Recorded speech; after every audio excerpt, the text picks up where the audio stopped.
Hi vlog, good morning mga idol no. Meron tayong isang service ngayon mga idol, isang jeep, isang kalumpit ni kawayan mga idol no. Isang 4BA1 Egid mga idol no. Ang problema mga idol, tumawag sa inyo kanina, nasa Walter Mart ba kayo boss? Walter Mart, giginto sila, bigla na lang hindi umusad mga idol yung kanyang sasakyan mga idol no. Tapos pinahila na lang, inuwi sa kanilang bahay mga idol. Kaya ngayon mga idol, dito ngayon pinuntahan ko ngayon mga idol yung sasakyan. Isang 4BA1 Egid ang idol. Ibaba natin mga idol yung kanyang transmission mga idol. Maalaman natin yan, pero sure ako mga idol yan. Dalawa lang yan mga idol, pag ayaw pumapasok ang cambio, ayaw umikot yung propeller, ibig sabihin mga idol, dalawa lang ang dahilan yan. Kung hindi naputol yung axle mga idol, ang sabi naman ng driver, may-ari mga idol no, na si Arturo Suarez, ang kanyang daw kanina mga idol, nung pinaandar niya, inangat yung gulong, pumapasok yung cambio mga idol, hindi umiikot yung propeller. Kasi mga idol, kung putol yung axle mga idol, tama yung sinabi niya, na talagang iikot dapat ang propeller mga idol, hindi iikot yung gulong sa likod mga idol no. Hindi kakamot kasi nga kung putol yun. Ang problema mga idol, ito, ibig sabihin, ang naging problema nito mga idol, ito na, yung kanyang clutch lining mga idol, kung hindi lumaki yung butas or natanggal yung mga remachi mga idol. Yun lang mga idol ang maging sanin yan. O sige mga idol, pahayatok sa inyo, patutungayan ko sa inyo na yun mga idol ang naging problema. Okay mga idol, magkabalik.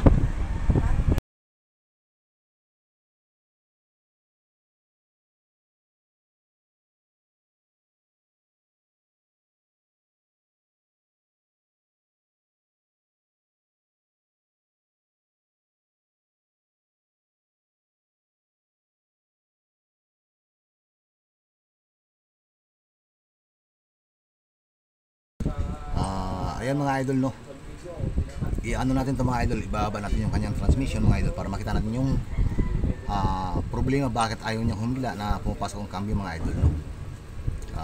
Kaya nang sinabi ko mga idol, kung di nasira yung kanyang clutch line ni mga idol, natanggal sa remachi o kaya doon idol sa kanyang lumaki butas mga idol, lubusot no, kaya ayaw ng mga idol. Okay mga idol, magkabalik. Ito mga idol, may problema mga idol no. Itong na to, buo to, itong pinaka spline niya mga idol, nakita niyo may guma po yan, sira po yung loob niyan. Pag ito po ay umiikot yung makina, naiiwan po ito po sumasama no? Naiiwan po ito doon sa makina, ito po ang umiikot. Kaya lang po hindi umiikot yung propeller, dahil po ito dapat, pag umikot po ito dapat kasama din dapat po umikot to. Naiiwan po ito mga idol no. Papakita ko po sa inyo mga idol. Ano natin, hindi mo natin, ayan mga idol. Ay, pre, pigilan mo nga pre. Ayan mga idol, shoot natin mga idol yung shoot natin sa main drive mga idol.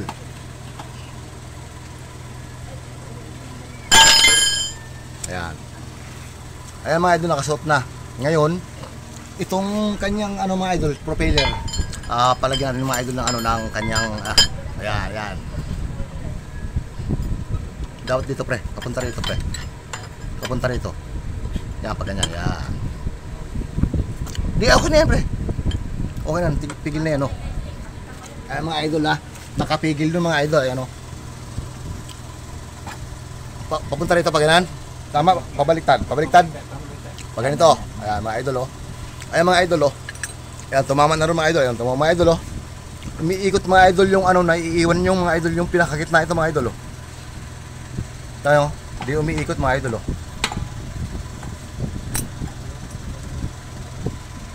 Ngayon mga idol o, kumabuse na yan mga idol o. Hindi umiikot mga idol yung ito mga idol, hindi umiikot no. Itong pinakaano niya ito to, yung spline no, naiiwan mga idol o. Pre, hindi. Kontrayo muna pre.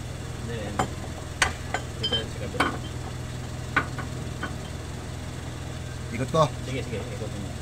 Ayan mga idol, nakakontra na doon. Ayan mga idol oh. Ayan mga idol, may ikot di ba? Pero yung Naiiwan mga idol, oh. Naiiwan siya mga idol, no? Ayan, bait na. Ngayon, ay mga idol, oh. Ayan, naiiwan, oh. Hindi umiikot yung itong spline mga idol, oh. Naiiwan siya. Kaya ito po yung problema mga idol, no? Palitin to. Sira to. Kaya talagang hindi titino ito mga idol hanggang natin palitan to, no? Ito may problema. Okay mga idol, magbabalik.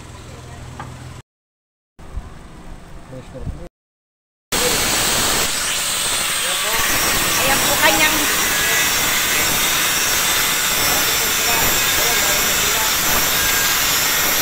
ay, malaking tiwala ko dyan.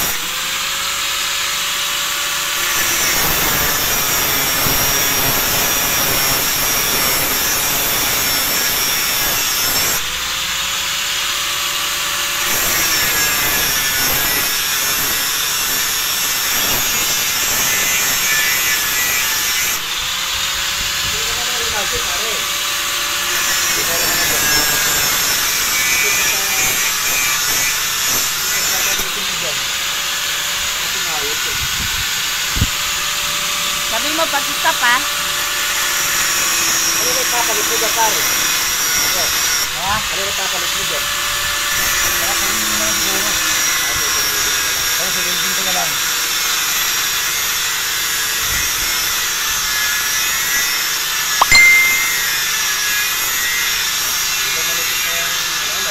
Malipit ka ng loob, oh. Ito mga idol, no? Ito na yung watch mga idol. Papayag lang, no? Gaano kalakas ang sira nung sa loob mga idol.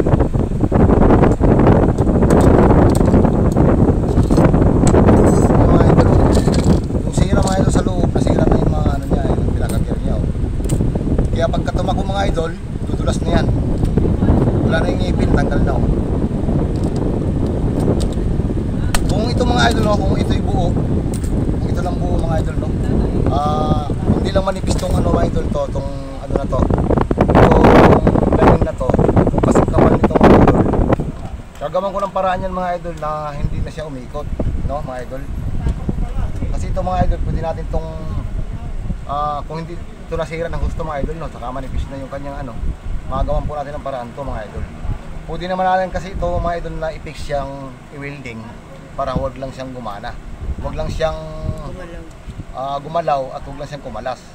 Kasi pag binili natin ng buo yan dito mga idol, okay na yan eh, gagana ulit mga idol. Ang problema dito mga idol, yung lining niya mga idol, ayan, makapal yung kabila, manipis po yung kabila. Kaya ang gagawin natin mga idol, dahil sobrang kapal nitong ano, lalagyan po natin mga idol yung ano, babawasan po natin ito mga idol, yung kanyang ano, yung apat na paa na yan, babawasan natin ng konti mga idol, kahit na isang ano lang. Kasi ano lang ng buhok, gabuhok lang mga idol yung may bawas, malaking bagay na rin yun para doon sa lining. Ayun mga idol, ano magawa ko mga idol, kundi magpalit po tayo ng ano mga idol, no? Ng clutch disc. Dahil wala na, hindi na rin naubos ito mga idol, hindi na tatagal to. Mag-slide na rin yung mga idol, ayan, labas na yung kanyang ano, limatsi niya. Yung kabila mga idol, makapal pa. Nangyayari ito mga idol dahil dun sa kakatimta dun sa clutch, no? Katutukod, kaya ganyan nangyayari mga idol, lumakas yung kain ng kabila. Wala na. Wala na, pre. Okay na, wala na. Wala na pag-asa. Kaya gumagalaw na. Ito mga idol, no? Binawasan ko ng grinder ko ng mga idol lang kasi dalhin pa natin sa machine shop, eh magbabayad pa. Kasi ito mga idol, kahit na kasing kapal nung papilang niya, malaking bagay yung mga idol, no, sa isang transmission pressure plate. Ito mga idol yan, no, nakita nyo mga biyak-biyak mga idol, no.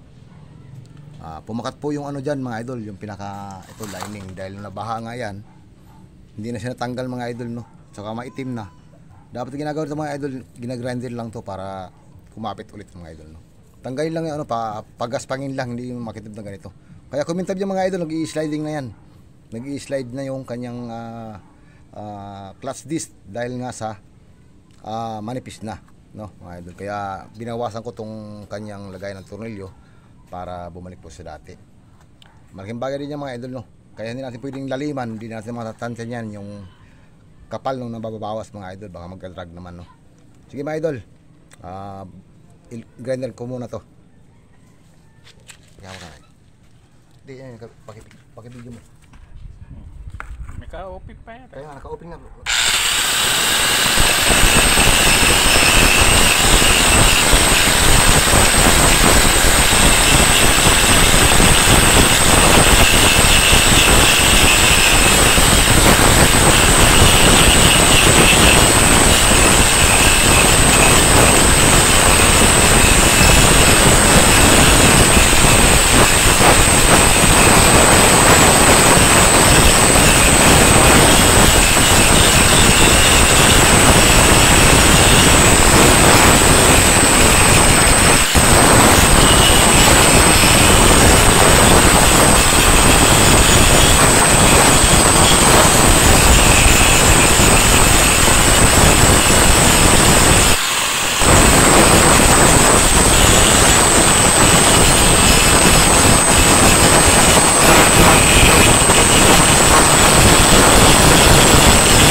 Okay na mga idol, no? Natanggalan natin yung kanyang ano, yung sunog na ano para hindi siya madulas.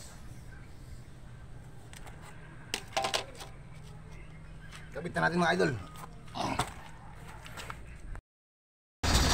Yeah, pre. Patakbohin mo, pre. Patakbohin mo. Yung mga idol, hindi ikot yung ano. Ha? No? Patakbohin mo na. Sige, nakadak naman di usad. Sige, patakbuhin mo. Ayun mga idol, no? Talagang nasira yung kanyang ano, mga idol. Okay na mga idol. Okay na, pre! Job yun na po mga idol, no? Gawin na natin yung kanyang problema. Ayaw humila dahil nga yung kanyang ano, pressure plate nasira mga idol, no? Clutch lining mga idol. Yun nasira kaya hindi na gumawa ng mga idol nyo. Sira na. Okay mga idol, job well done. Thank you very much sa mga full watch mga ano. Shout out po kay Master Mechanic, Boy Grasa at kay Kuya Mike Mechanic. Ayan, shout out sa inyo mga idol. At kay Jessica Ramos, ayan, shout out. Kay Opil Santos, shout out. Ayun sana po sa panonood, no, sa aking channel at thank you very much sa laging pagsuporta sa aking channel, no. Rock Mechanics TV. Maraming salamat po. God bless. Mabuhay po tayong lahat.